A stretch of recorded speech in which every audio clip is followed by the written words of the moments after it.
Encre d'histoire, Plume et Voix, Alban de Maigret.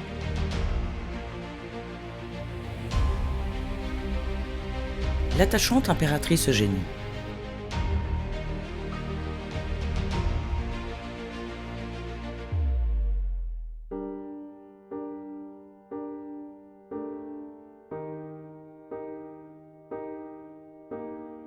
Le 11 juillet 1920, la nouvelle tombe. L'académicien Frédéric Masson rédige un hommage dans le journal Le Gaulois qui paraît le lendemain. Je cite : « Celle qui fut l'impératrice des Français est morte hier à Madrid.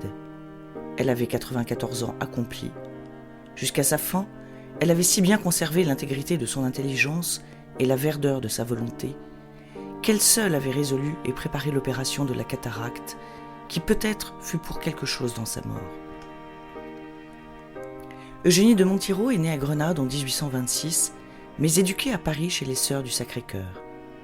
Son père, Don Cipriano de Palafox y Portocarrero, grand d'Espagne, est un afrancesado, c'est-à-dire qu'il a épousé la cause napoléonienne durant le Premier Empire et élevé ses deux filles dans le culte napoléonien. Une dévotion qu'alimente leur précepteur, qui se nomme Stendhal et Prosper Mérimée.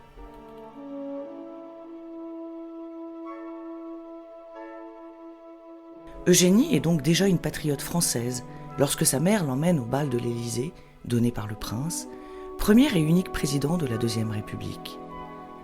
Cette entrée dans le monde ne passe pas inaperçue, tant la beauté de la jeune fille est éclatante, sa coquetterie évidente et son audace presque provocante. Des atouts indéniables dans les fêtes insouciantes et les critères du nouveau chic de l'époque. Louis-Napoléon, grand séducteur devant l'Éternel, s'éprend d'Eugénie et entame une cour assidue. S'émerveillant de l'effet de gouttes de rosée sur un trèfle lors d'une promenade dans le parc du château de Compiègne, la jeune Espagnole se voit offrir le lendemain par son prétendant une broche d'émeraudes et de diamants, le trèfle de Compiègne, qu'elle gardera comme un talisman toute sa longue vie.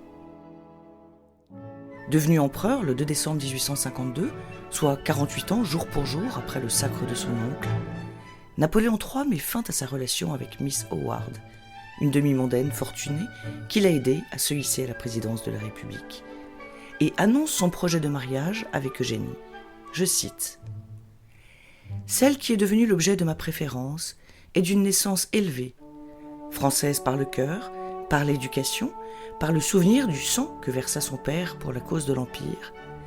Elle a, comme espagnole, l'avantage de ne pas avoir en France de famille à laquelle il faille donner honneur et dignité.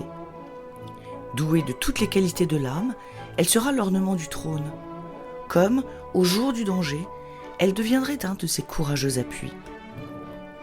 Catholique et pieuse, elle adressera au ciel les mêmes prières que moi pour le bonheur de la France. Gracieuse et bonne, elle fera revivre dans la même position, j'en ai le ferme espoir, les vertus de l'impératrice Joséphine.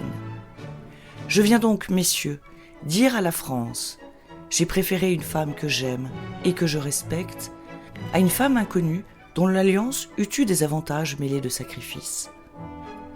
Sans témoigner de dédain pour personne, je cède à mon penchant, mais après avoir consulté ma raison et mes convictions. » Le dédain de certains ministres, justement, pour celle qu'ils appellent l'espagnole, en écho à Marie-Antoinette l'autrichienne, ajoutés à ces frasques passées, ne sont sans doute pas pour rien dans le choix de l'empereur. Malgré la présence indéniable d'amour entre les fiancés, certains qui voient en la future impératrice une ambitieuse superficielle et bigote ironisent, à l'instar de Victor Hugo, qui chante méchamment que l'aigle épouse une cocotte, ou Victor de Persigny, qui la traite de lorette. Seule la reine Victoria apporte son crédit à la jeune femme, dont la grand-mère de l'Europe restera intime jusqu'à sa mort. Devenue impératrice, Eugénie va vivre corps et âme son amour pour la France et influer sur de nombreux domaines dans un pays en pleine mutation. Refusant une parure de diamants que souhaite lui offrir son mari, elle ordonne que la somme soit investie dans la construction d'un établissement d'éducation gratuite pour les jeunes filles pauvres, que l'architecte dédié réalise en forme de collier pour l'anecdote. Elle est baptisée la maison Eugène-Napoléon, en l'honneur de son fils né le 16 mars 1856, sous une rafale de 101 coups de canon. Le couple impérial annonce solennellement prendre pour filleul tous les enfants nés ce jour-là. On compte quelques 3000 petits pensionnés, tandis que le jeune prince a pour parrain le pape Pie IX.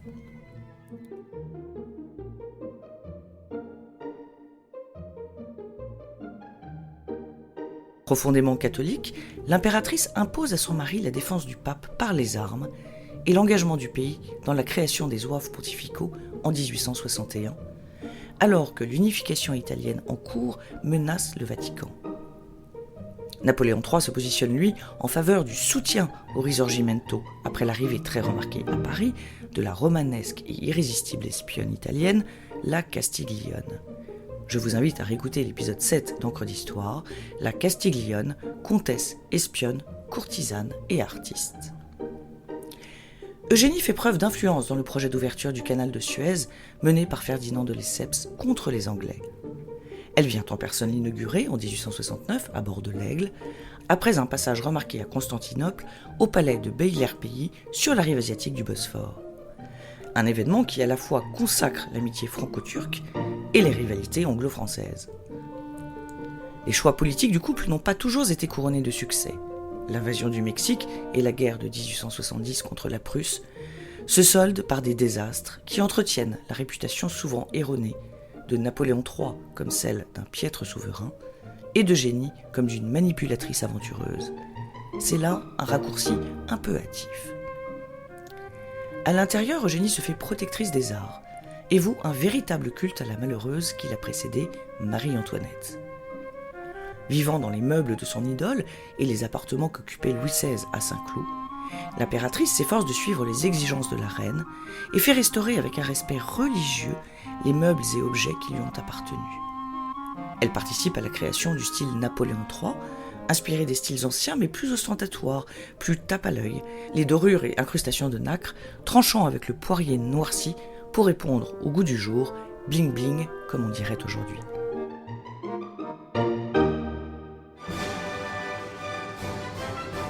Proche de Prosper Mérimée, son professeur, de Jean-Baptiste Carpeaux, auteur d'une ravissante sculpture du prince impérial et de son chien Nero, de Jacques Offenbach, dont l'orchestre bat la mesure lors de l'inauguration en grande pompe de l'Hôtel de la Paix en 1862, muse du peintre Franz-Xavier Winterhalter, ami de Pierre Loti qu'elle éblouit, arborant ses initiales et celles de son mari impérial sur la façade de l'Opéra Garnier, Eugénie accompagne tous les mouvements qui foisonnent en cette deuxième moitié du XIXe siècle. L'impératrice est coquette et ne s'en cache pas.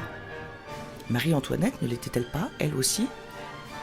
Sa collection de bijoux est considérée comme la plus importante de son époque. Elle fait la mode et pour valoriser sa jolie silhouette, abandonne la crinoline au profit de la tournure. Ainsi, le ventre semble plus plat et l'ampleur ne joue plus qu'en bas du dos.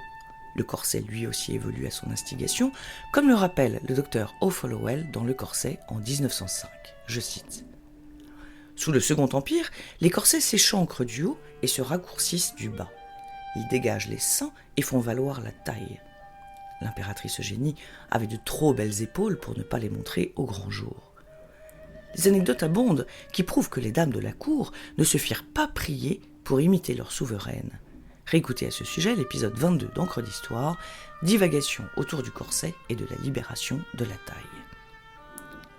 Eugénie fait d'ailleurs rebaptiser la commune de Marne-les-Saint-Cloud, où elle a passé sa lune de miel, en Marne-la-Coquette.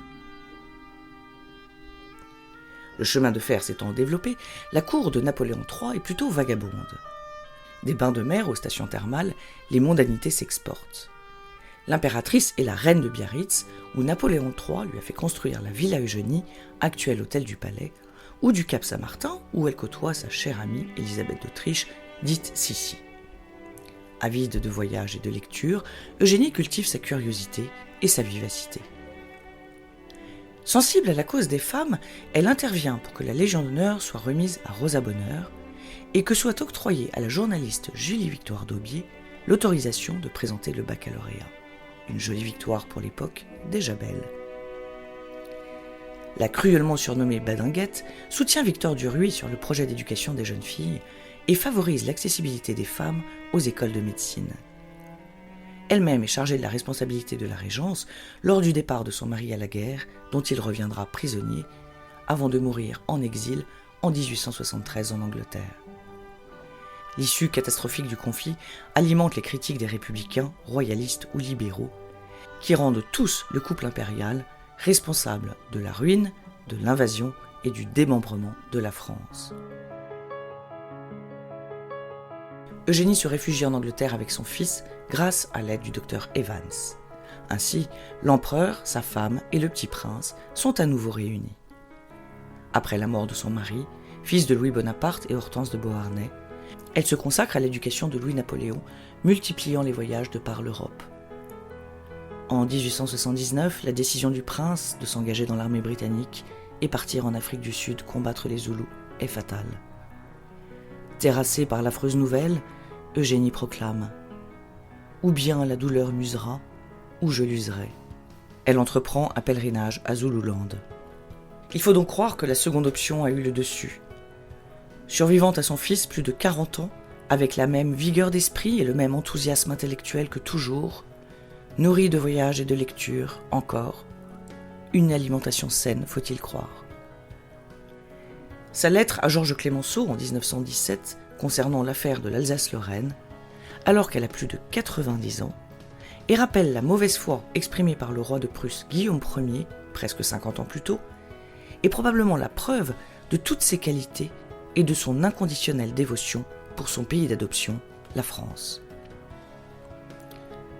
Après avoir vécu une vraie ou une fausse gloire selon le prisme du regard, la grandeur, la chute, le deuil, l'humiliation, la survie, la superbe Eugénie a toujours conservé sa volonté et sa grâce, sa vivacité et son intelligence, son amour pour son pays d'adoption et sa dévotion aux causes qui lui semblaient justes et qui font d'elle un personnage hors du commun, d'autant plus attachant que ses contemporains l'ont à tort tant décrié. C'est donc pleine d'une contradiction touchante, brillante même, que la catholique mondaine, la dévote fêtarde, traverse et inscrit de son empreinte pas loin d'un siècle de l'histoire, et pas du moindre.